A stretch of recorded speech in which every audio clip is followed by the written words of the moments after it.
Soy 10 años mayor que mi hermana y lo que les voy a contar, comunidad, pasó cuando ella tenía 3 años, casi 4, porque me acuerdo que fue en esos días en que le fuimos a comprar algunas cosas para entrar al kinder, al preescolar. En ese tiempo le dio por despertar muy asustada por las noches, con gritos horribles, diciendo que había una señora que se metía entre las cortinas de su cuarto. De verdad despertaba muy asustada, temblando de miedo, y a veces hasta se hacía pipí la pobre del susto tan horrible que pasaba. Aunque no es que no le tomáramos importancia, siempre pensamos que se trataba de un asunto de la mudanza. Apenas nos habíamos cambiado de casa y mi hermana siempre había dormido junto a mí. Era la primera vez en su vida que tenía una habitación para ella sola.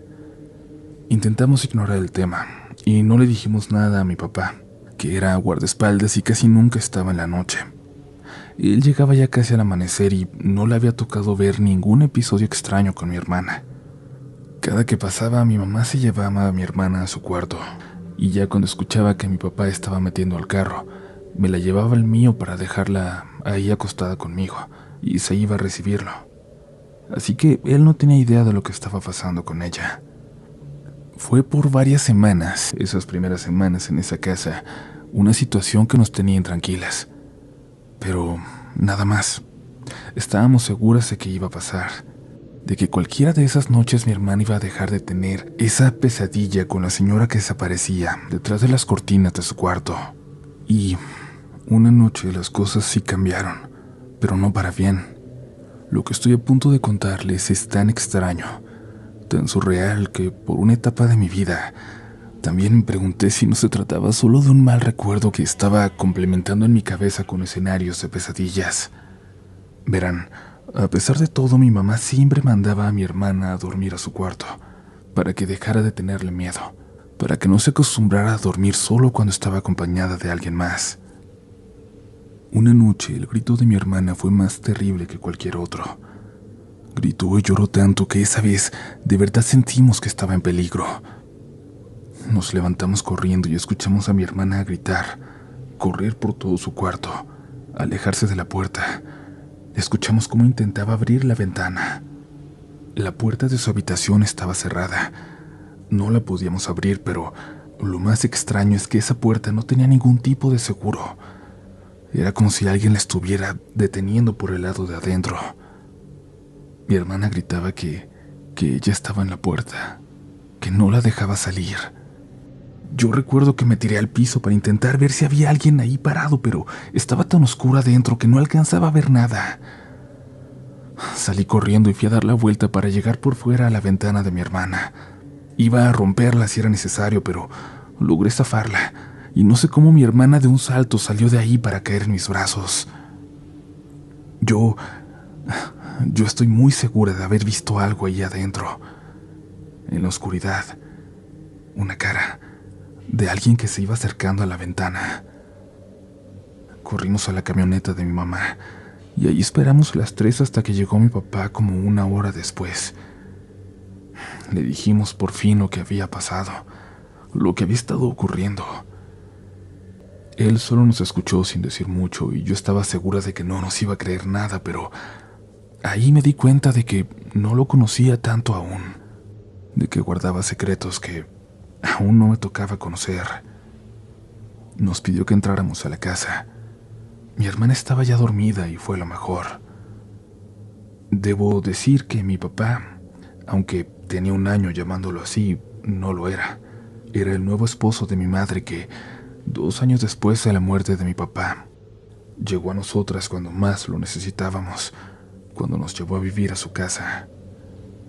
Al entrar, él se dirigió al cuarto de mi hermana y cerró la puerta.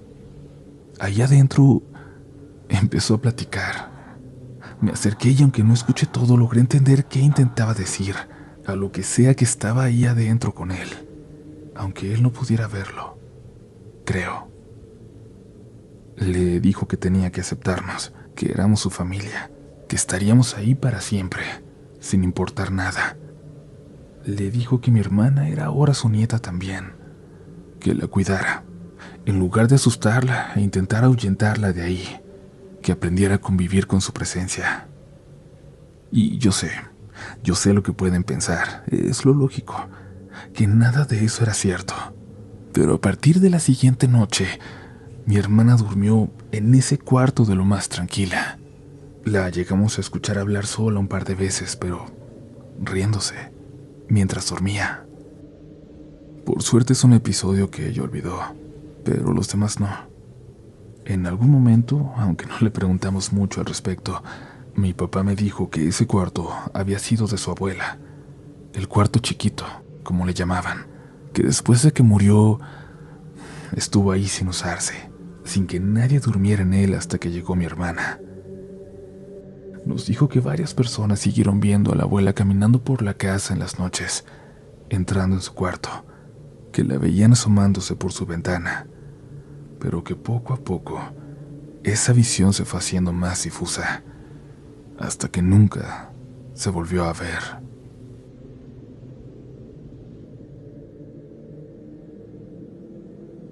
Hola comunidad, después de mucho insistir por fin he logrado que mi abuelita comparta una de sus historias con ustedes. Tiene varias, sobre todo de cuando era niña, pero esta es la que tiene más presente por ser la más reciente de todas.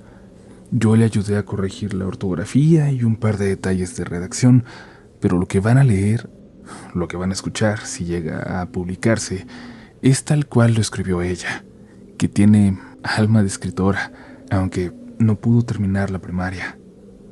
Les comparto entonces esta historia de mi abuela, y espero que la disfruten como yo cuando me la cuenta con su voz cálida, melodiosa. Esto es lo que ella escribió.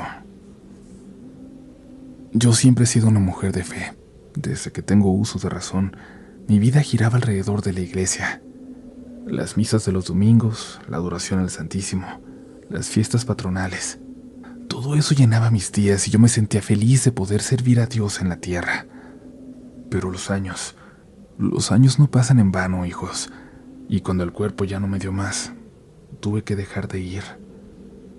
Mi familia decía que ya había hecho suficiente, que ahora debía descansar, pero algo cambió en la casa cuando dejé de ir a la iglesia. Al principio pensé que era cosa de mi imaginación. Después de todo había pasado tantas décadas entregada a la vida religiosa que quizás mi mente necesitaba acostumbrarse a la quietud. Pero no era solo mi cabeza, era algo más. Recuerdo una noche en particular, cuando comenzó todo. Estaba recostada en la cama, rezando mi rosario antes de dormir como siempre lo hacía.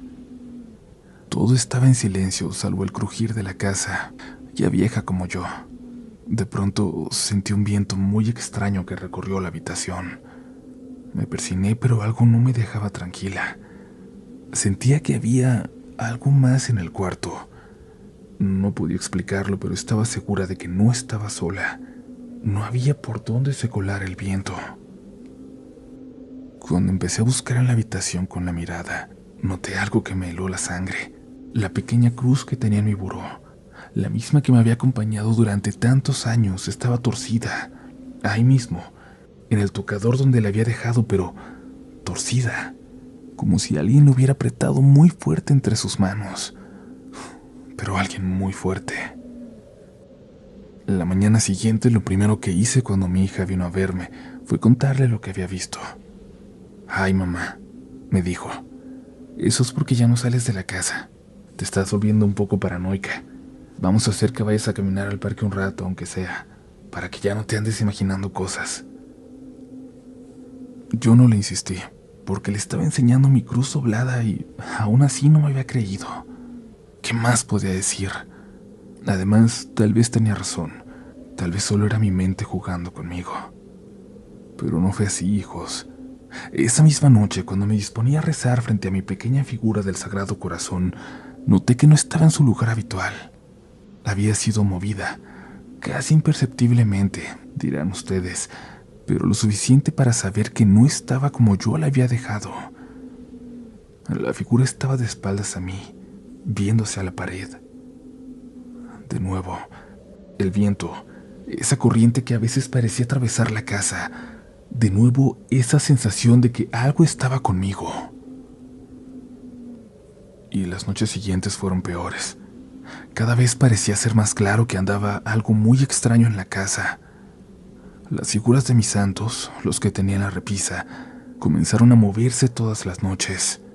Un día amanecían mirando hacia la ventana, otro amanecían caídos, como si alguien los hubiera tirado en medio de la noche, como si algo anduviera jugando con ellas.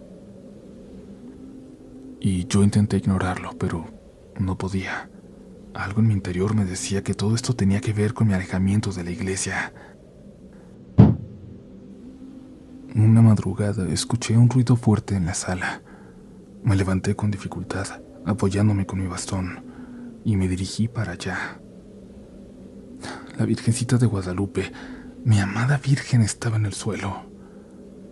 Pero eso no fue lo que más me impactó. Al acercarme, noté que había marcas en la pared, como si alguien hubiera arañado la pintura, formando pequeñas cruces invertidas. Ahí sí me llené de miedo como pocas veces he sentido, pero aún así recogí la figura y la coloqué de nuevo en su lugar, haciendo como si no estuviera asustada, sin mostrar debilidad. No le conté a mis hijos sobre esto. Ya era suficiente con que pensaran que estaba perdiendo la razón. Decidí enfrentar lo que fuera que estuviera ocurriendo en silencio, con mis oraciones, como siempre hice. Pero una noche algo ocurrió que cambió todo. Algo todavía peor. Yo estaba rezando sentada en la sala, cuando sentí una presencia detrás de mí. No era solo una sensación, no era frío, el viento de antes. Era algo real. Lentamente me giré, disimuladamente, para ver de reojo y vi algo. Era una figura oscura, toda de negro, no más alta que yo, parada detrás de mí como si quisiera ver que estaba rezando. Se estaba asomando a mi rosario y la reconocí. Se veía igualita a una figura de madera negra, una virgen que nos habían dado, que habíamos tenido en casa por varios años cuando yo era niña, y que un día, así de la nada, desapareció. Siempre la tuve muy presente porque mi papá, que nunca fue religioso, me dijo que él había visto marcharse, que una noche la Virgen salió caminando y se fue hacia el final de la calle, donde antes no había nada de casas, solo un sendero que llegaba al cerro. Y ahora estaba ahí, de alguna forma, de vuelta, parada detrás de mí. Intenté rezar, pero las palabras no me salían por primera vez en la vida. El miedo me paralizaba por completo. En ese momento, comprendí que todo lo que había pasado no era casualidad. Algo, ella, había estado moviendo mis santos, burlándose de mi fe, tratando de hacerme dudar, o algo que tomaba su forma. Con toda la fuerza que me quedaba logré murmurar una oración, y al instante la figura que veía de reojo se desvaneció, como si se hubiera disuelto en el aire. Pero las marcas de su presencia quedaron en la pared, quedaron en mi alma. No sé por qué, no lo entiendo, pero desde el día que la vi las cosas volvieron a la normalidad, o al menos eso quiero creer. Las figuras ya no se movieron, y el viento de las noches se fue desvaneciendo, pero nunca volví a estar tranquila, no como antes. A veces cuando estoy sola en la casa, siento que algo me observa desde las sombras, esperando el momento en que mi fe flaquee, aunque sea un poco. Porque, ¿saben? Cuando uno ha dedicado toda su vida a la fe, hay cosas que no te dejan tan fácilmente. Mis hijos siguen creyendo que lo que pasó fue solo parte de mi vejez. Solo mi nieta parece creerme. Esta que se ha interesado tanto en mis historias que me pide que las escriba para compartirlas con ustedes. Pero yo sé la verdad. Y cuando llegue el día en que deba partir de este mundo, no temo el juicio divino, ni siquiera un poco. Lo que realmente me aterra es lo que aún puede estar esperándome en las sombras de esta vieja casa. No suelo escuchar estas cosas, pero estaré pendiente de su programa por si mi historia llega a aparecer. Y si es así, les mando una bendición a todos aquellos que estén escuchando, desde el fondo de mi corazón.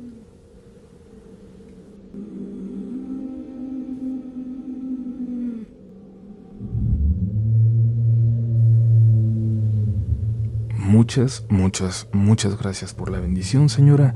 Espero que escuchar esta historia no le haya provocado revivir esos miedos y agradecemos, creo que en nombre de toda la comunidad, a nietas como la suya que se acerca a sus abuelos queriendo conocer y queriendo compartir con nosotros estas historias que permanecerán con nosotros para siempre. Y bueno, comunidad, aún nos queda tiempo para más historias esta noche y yo aprovecho para invitarles a contarnos las suyas por más sencillas que les parezcan. Todas son bienvenidas en Relatos de la Noche. Por ahora ha llegado el momento de continuar. ¿Con qué crees que te vas a encontrar en la siguiente historia? Ya casi sobrevives a este episodio. Sigue pasando una buena noche. Hace unos meses mis papás volvieron a tener contacto con mis tíos que viven en un pueblito cerca de La Marquesa, entre la Ciudad de México y Toluca. Hacía muchos años que no los veíamos, que no teníamos ningún tipo de contacto, y de repente las visitas a su casa se volvieron algo más que frecuente. Cada semana estábamos por allá, y cada que íbamos me llamaba mucho la atención la casita de enfrente. Era muy vieja y descuidada, pero siempre estaba a oscuras, como si nadie la habitara. La calle no tenía pavimento, era de tierra, y la maleza que crecía en ella poco a poco parecía irse metiendo en esa casa. Al principio no le di mayor importancia. Hay gente que tiene sus casas así, no por descuidadas, sino porque hay gente que tiene sus casas así. Hasta que mi hermano pequeño empezó a hablar de ella. En cada visita, él en algún momento me decía que se podía cruzar para allá, como si fuera algo completamente normal. Y yo siempre le respondía lo mismo: ¿para qué quieres cruzar? Y él, con su carita seria, me decía que el niño de enfrente lo invitaba a jugar desde su ventana. Yo nunca vi a ningún niño, pero varias veces notaba cómo las cortinas de la casa se movían, como si cuando yo volteaba alguien se ocultara de repente, para que no lo pudiera ver. Y no les voy a mentir, eso me hacía sentir un escalofrío extraño, pero nunca le di tanta importancia. Pensé que quizás el niño era muy tímido, pero sí me llamaba la atención que estuviera ahí, y la casa siempre a oscuras. Sin embargo, lo que voy a contarles sucede específicamente la última vez que fuimos para allá, hace apenas unas cuantas semanas, cuando nos quedamos más tiempo de lo habitual. Mi papá estaba tomando cerveza con mi tío, estaban viendo el fútbol y preparando algo de carne asada en el patio de atrás. Yo estaba jugando con mi hermano, platicando con mi tía, y se nos fue tan rápido el tiempo que mi mamá hasta canceló un curso que iba a tomar esa noche, y entonces mi papá se quedó ya más tranquilo, con más confianza. Nos quedamos ahí platicando y tomando café hasta que mi papá estuviera otra vez listo para manejar. Por esto la plática se extendió hasta bien entrada la noche. Como a las 10 más o menos, mi hermano se metió y se quedó dormido en el sillón. Así que 2 horas más tarde, cuando por fin nos despedimos, yo fui para cargarlo hasta el carro. Mientras acomodaba a mi hermano en el asiento trasero, algo ocurrió. Mi papá, que estaba cerrando la puerta de madera del patio de la casa, se detuvo y con una sonrisa tranquila, saludó hacia la casa de enfrente. «Buenas noches», dijo, levantando la mano. Mis tíos, que ya se estaban metiendo, voltearon al escuchar a mi papá y se quedaron como de piedra. Uno de ellos se acercó rápido de nuevo a él y en voz muy baja le preguntó: «Oye, ¿a quién saludaste? ¿A quién le hablas?». Mi papá, todavía con una sonrisa, señaló hacia la ventana de la casita de enfrente. «A los señores, a los vecinos. Se estaban asomando». Mis tíos se quedaron en silencio por un segundo, pero luego jalaron a mi papá hacia su casa y ahí le dijeron algo en voz baja. Yo hacía como que acomodaba a mi hermanito, pero al mismo tiempo miraba con atención hacia allá. Me di cuenta de cómo la expresión de mi padre cambió por completo. Asintió, bajó la cabeza, se metió al carro sin decir nada más y encendió el motor, mientras mis tíos se metieron rápido y apagaron la luz de afuera. Empezamos a alejarnos de la casa en silencio, por aquella calle de tierra, sin que mi papá volviera a voltear. Noté cómo ni siquiera quiso mirar hacia la casa de enfrente. Mi mamá, algo desconcertada y sobre todo muy curiosa, le iba preguntando en voz baja que qué le habían dicho mis tíos. Al principio mi papá no respondió, como si estuviera esperando a que yo también me quedara dormido. Y yo había tomado bastante café. Estaba más que despierto, pero aún así, en cuanto agarramos carretera, cerré los ojos y dejé caer mi cabeza hacia atrás. Fingí estar dormido para ver si eso era, y si mi papá, al notarlo, le empezaba a contar finalmente a mi mamá. Y tuve razón. En cuanto me vio dormido, él platicó. Me dijeron que en la casa de enfrente ya no vive nadie, susurró mi papá, que está vacía desde la pandemia. Mi mamá se quedó callada, y es que ella también había visto a los vecinos. Mi papá continuó. Me contaron que ahí vivía una pareja joven con su hijo, y bueno, les dio COVID. Se encerraron y nadie se dio cuenta de lo que les pasó, de cómo estaban, de cómo iban, hasta semanas después. Mi mamá soltó un pequeño suspiro como de angustia, pero mi papá siguió hablando, como si realmente necesitara desahogarse. Cuando los encontraron, ya los tres habían muerto, al parecer pacíficamente en sus camas, los tres juntos. Ningún familiar fue a reclamar la casa, así que ahí se quedó, abandonada. Hubo un largo silencio en el coche, pero antes de que llegáramos a casa, mi papá soltó una última frase. Dice el primo que a veces ven sombras, que a veces ven gente asomándose por las ventanas, pero que aprendieron a ignorarlo, a voltear la mirada a otra parte cuando están ahí, y nos pidió a nosotros hacer lo mismo si tenemos que volver. Desde esa noche, no sé si por esa razón u otra, no hemos vuelto a visitar a mis tíos, y nadie menciona la casa de enfrente, pero cada vez que pienso en esa casita oscura, veo la sonrisa de mi papá al saludar a alguien que no estaba ahí, y me pregunto, ¿qué más vieron mis tíos en esa casa que tanto prefieren olvidar?